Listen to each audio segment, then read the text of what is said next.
Digel nêzîkbûna dewama sala nîya xandinê nerazîbûnên cudayên mamostayan dest pê kirin. Li Duhokê jî van nerazîbûnan bi hindek şêwazan xwe dîtin ji wana wergirtina moleta bêmûçe. Li gorî gotina ragihandina perwerda Duhokê jî pitiriya wan mamostayên moleta bêmûçe wergirtî ji sedema kêmiya mûçeyê û gîrûbûna mûçeyê meha nebûye.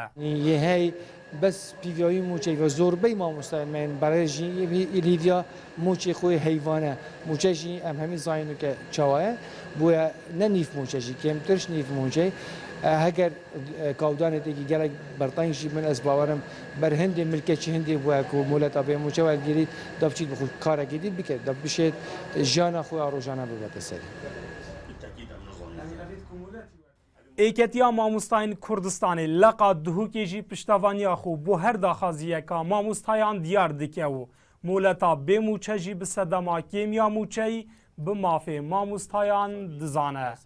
اگر هاتو مامۆستای me ev kêşe çareserî nebû em il gel mamostayê xwe em il gel ku heta bi xwe moletê ji wergirîn em harîkariyê bikevî moletê çunku heqîwiye mafê bûye yanî wî fermanberekî 5 sala bigî wî mamosta 2 sala nadane û zehmetê dixine yanî em bînîn mamosta mala heke daxwaz kir em gelîn wergirîn.